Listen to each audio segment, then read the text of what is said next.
Namaste, hello. I'm Felicity Volk, Australia's Ambassador to Nepal. On International Women's Day 2021, I'm delighted to have the opportunity to speak to Dr. Anusuya Joshi. Dr. Joshi, you have a demanding role as Senior Environmental and Safeguard Expert at Nepal's Alternative Energy Promotion Centre, and importantly during 2020, you were instrumental in developing policies and procedures for safer workplaces during COVID 2019. But I'm interested to hear about the challenge of being a female leader in a STEM field and a very traditionally male-oriented profession.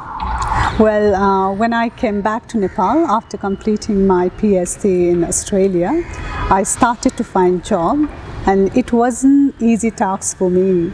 I applied in more than 100 jobs in Kathmandu, and most of them replied me saying I'm overqualified for the job. And finally I took this job, and there's very interesting incident while taking this job as well. One of the interview panelists asked me, you were born in Kathmandu and you stayed a long time in Australia, so will you be able to travel remote places? Then I said yes, of course I can, and he didn't trust me at that time. But when I visited Bhojpur, remote area of Bhojpur, I did my job there, and when I came back, he was so surprised and he was very proud of me as well. So even though there is the mindset that a woman cannot travel to remote places and a woman cannot be in leadership role, I think I have proved that we can do such sort of job. Ambassador, you have a long experience in this diplomatic career, right? So what is the high time for you? I'd have to say that coming to Nepal as ambassador is the high point of my career to date. One other role I really enjoyed was working in support of Australia's Ambassador for Women and Girls and promoting gender equality and women's empowerment around the world. I felt very passionate about that job. I know Australia has a lot of problems in terms of its gender indicators. We have high levels of violence against women, we have a gender pay gap, we have low levels of female representation in some of our parliaments. You've spent time in Australia and in Nepal. What are your reflections on the status of women in each country? In terms of Nepal, the situation is not different than that. Though the constitution of our country guarantees the gender equalities in all sectors such as employment and work, wages. This gender inequality exists in this patriarchal society. Let me give you some statistics from Nepal. For every 100 men, it's only 59 female who are employed. That's only 22.5% of female of working age.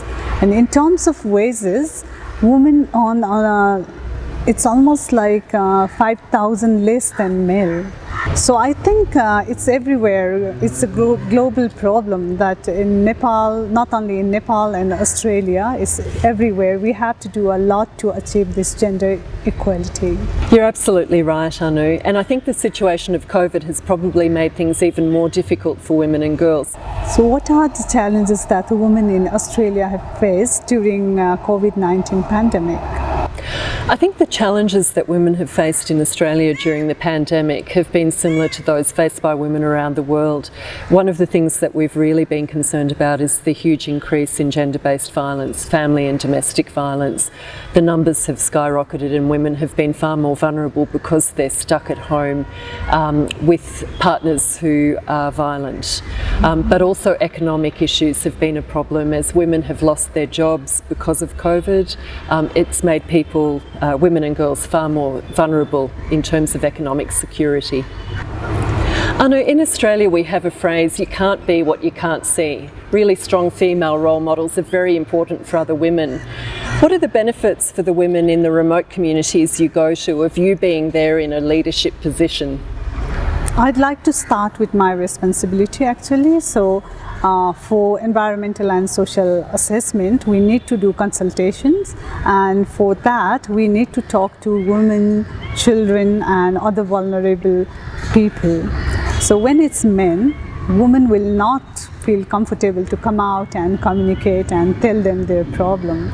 But when they'll see us and when we talk to them, they can open up with us and share what's happening. Like in remote areas, in off-grid areas, due to lack of reliable source of energy, they don't feel secure and they are lacking this quality of life.